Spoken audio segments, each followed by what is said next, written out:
They stormed into my house just as I set my wine glass down on the cool marble counter. For frantic, uninvited faces I hadn't seen in over a decade. My ex-wife led the intrusion, her parents flanking her like uneasy shadows, and trailing behind, the man she once left everything for, the ghost who'd never died, only pretended to. They froze in the entryway, breath catching mid-step, eyes darting across the room, desperate to make sense of where I was, who I'd become. The house didn't offer them comfort. Oil paintings hung along the walls like memories they'd never been part of.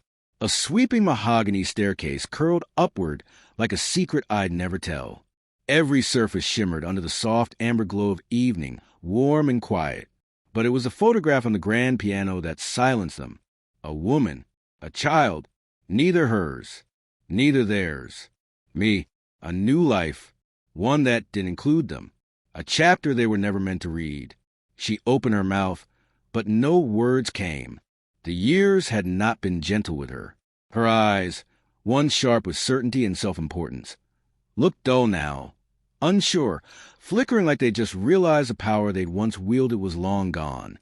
I leaned against the counter, still holding the wine glass, still wearing silence like a tailored suit. Inside I was steady, not angry, not hollow, just done. She ended our marriage on a Thursday. No emotion, just a single blunt sentence. My ex is sick. If you don't accept it, stay alone. I remember the hotel room we had booked for our honeymoon.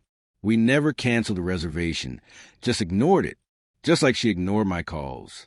Her parents, who once called me son, sent a short message. We hope you understand. He wasn't dying. He was lying. Stage 4 cancer, she claimed, and then miraculously a remission months later. How convenient. I didn't argue, didn't plead, didn't even ask why. The next day, I blocked them all. Every number, every email, every trace. Then I disappeared. She and I had met during a blackout. The city had lost power, but we found each other's light, sitting under flickering candlelight in a train station cafe. She called it fate. I called it timing. I was a junior architect.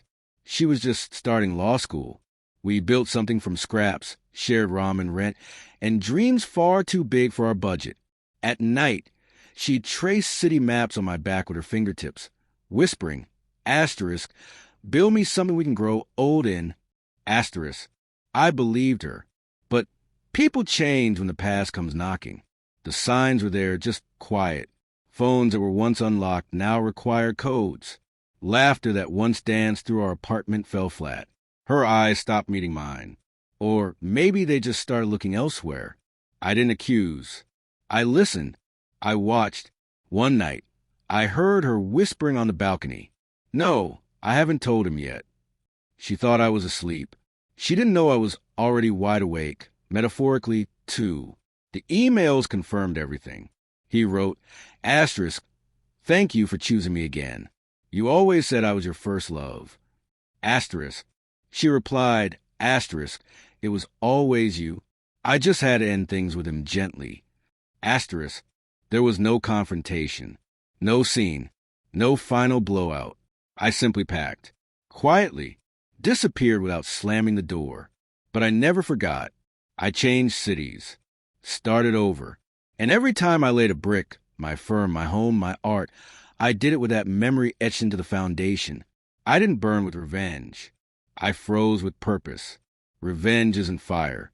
It's ice. It waits. I watched their lives from a distance. Not obsessively, just enough. They married. Divorced 3 years later. She moved back in with her parents. He opened a bar. It failed. They thought I had vanished. Then last year, she saw me on a magazine cover. Visionary architect redefines luxury living. That's how they found me. That's why they came. I let them sit in the silence they'd never earned. Then I spoke. You're 12 years late. What do you want? Her father stumbled through words. We didn't come to fight. We didn't expect this. Her mother's gaze lingered on the photo of my wife and son. You moved on, she said softly. No. I replied, I evolved. The man beside her, her ex, her so-called savior, the parasite she abandoned me for, glanced around the room, searching for some remnant of the man he once mocked. He found nothing familiar, nothing weak, and then she finally spoke. "I thought you'd be bitter." I took a slow sip of my wine. "That would mean you still mattered." They left without another word. No tears, no apologies, just the sound of their footsteps fading down the marble hall. I closed the door behind them. Gently, from the staircase above, my wife appeared. "Everything okay?" "Just echoes," I replied. She smiled and disappeared into our son's room. I stood alone in the foyer, the hum of the evening returning, soft and warm. The house felt lighter without them in it. People think revenge is some grand, blazing act. But it's not. It's living so fully, so beautifully, that your absence becomes the loudest thing they'll ever hear. She left me for a lie. I gave her the truth. That I never needed her to begin with. Closure isn't silence. It's the sound of their footsteps walking away, knowing with every step they'll never be let in again,